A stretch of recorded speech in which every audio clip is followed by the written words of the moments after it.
So I'm gonna break from tradition here, kind of, in this video, by actually talking about something that hasn't been talked about 12 million times by popular YouTubers.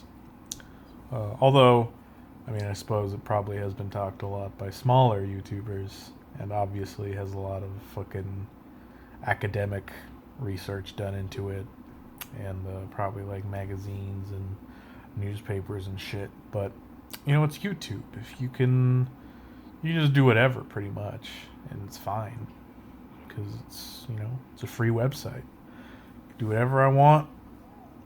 Just you know, just I can't show my butt, even though I want to. I am not allowed. That's dumb. Anyway, though, I'm going to be debunking the white nationalist concept of whiteness, which obviously is very central. It's a cornerstone to, the white nationalist belief structure.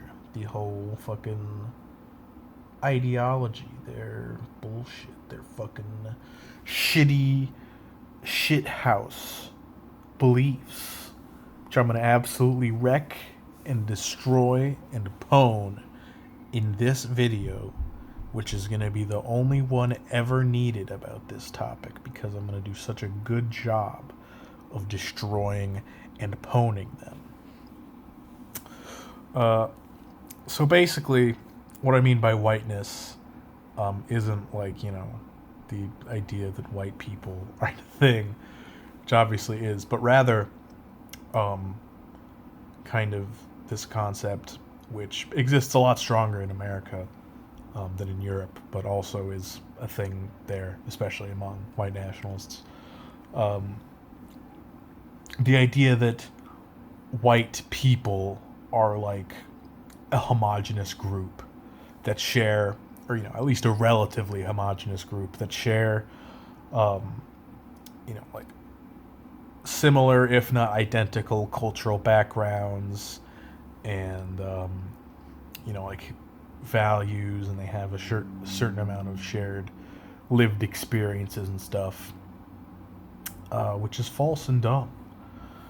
For one, this kind of modern notion of whiteness is a very new thing, which obviously goes against the white nationalist narrative, because that's kind of the thing of all right-wing nationalism, is that it makes claims to like tradition and fucking history as justification for whatever, usually revanchism. But like 99% of the time, it's 100% made up bullshit. And this is one of those times. Basically, the concept of whiteness, as we know it today, didn't really come about until at least after World War II, but really not until after the end of the Soviet Union. Because, and also when I say whiteness, like talking about Irish people or something, and them not being considered white. I mean, obviously they had white skin, but they weren't like accepted into fucking the top class of the fucking race hierarchy that existed in the United States or in Britain. The United States is easier because obviously I know it better, and it was a much, there was a lot more diversity in the United States because it was a settler colonial state, a lot of immigrants. So yeah, for example, Irish people, the people at the top of the racial hierarchy in the U.S. in the like fucking mid 19th century or whatever, was WASPs on top, white Anglo-Saxon Protestants, and Irish people were not, and thus they were treated as second-class citizens and were not, white, as is being used in this context. It's a similar story with Italians and Spanish people and people from Eastern Europe in the late 19th and early 20th century.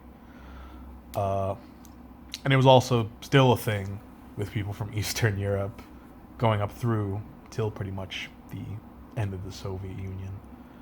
Um, which brings us to now. So yeah, it's a bunch of bullshit. Uh, yeah, the idea that white people in America, and it's extra dumb in Europe, in Europe's case. Uh, but in America, the idea that all white people share this kind of similar background and should unite on their whiteness is dumb. Because the European fucking countries have extremely different cultures and histories and values and all that type of shit, a white guy in England, or, a white guy in England is as different.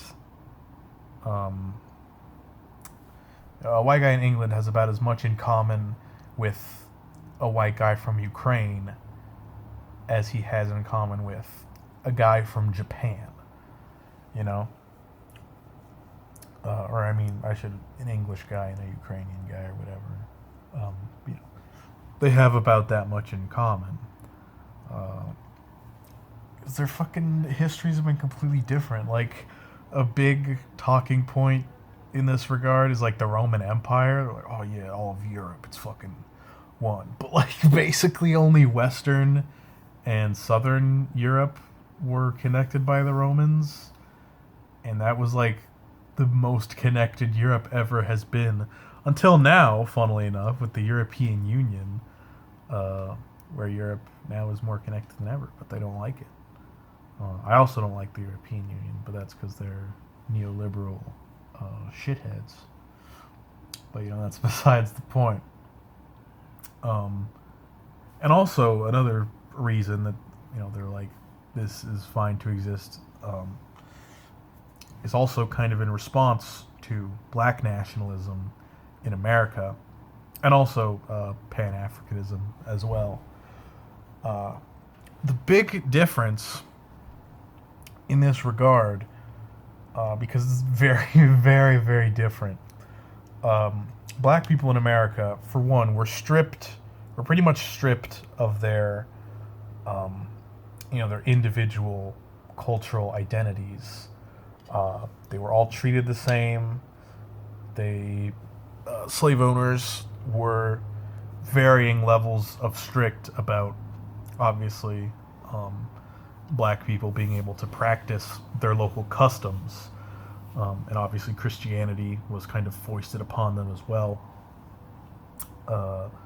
So a huge chunk of their cultural practices, while they did survive in a lot of ways, especially musically, and the importance of like music in West African culture and stuff, they were very different, and they became a lot more homogenized, especially since slaves were moved around from fucking plantation to plantation, which isn't obviously to imply that black culture is or was a homogenous thing, but it's definitely much more of a homogenized universal thing than white culture is or was. And black nationalism is kind of a way to fucking reclaim that culture to a certain extent. And it is a lot of banding around the shared experiences of black people, which they do have a lot of. One of the biggest ones, obviously, being dealing with racism, especially back in the 60s and the shit when that movement had the most power and influence and stuff. But yeah, white people don't really have that same level of cultural relation to each other. Like I said, especially not in fucking Europe, or that level of shared experiences or anything like that. Similar thing with Pan Africanism. Mostly it is African countries banding together because of the shared experience they had with colonialism and how colonialism fucked up their nations. And, just fucking helping each other out. Um, and, autonomy and shit. And this isn't like, the idea of whiteness not being a thing. This isn't like a white people exclusive thing. Like in fucking, I don't know, Rwanda or something. Blackness isn't really a thing there, especially not in the way that we would think of it. It is in America or in Britain or something, because black people are the, the dominant thing. There's a lot of them there. I'm kind of losing it a little bit here. But they also have separate, smaller ethnic groups, like, fucking tribes and shit. The Hutu and the Tutsi, Rwandan genocide, Hotel Rwanda. Fucking, I need Don Cheadle to come be my dad. I think that was Don Cheadle in Hotel Rwanda, right? Yeah, I think it was. Yeah, it was definitely Don Cheadle. Right? Yeah. Or in Nigeria or something where there's like a shit ton of tribes and stuff. They don't all band together as like one big homogenous group, because they're not. Because the different tribes have very different histories and traditions and all that kind of shit. It is only in ethno-states like Japan or, Israel's kind of working on doing that, where that kind of stuff actually is, the way that white nationalists would kind of like stuff to be. But anyway, yeah, that's pretty much it. White nationalism's dumb. White people aren't real. Neither am I.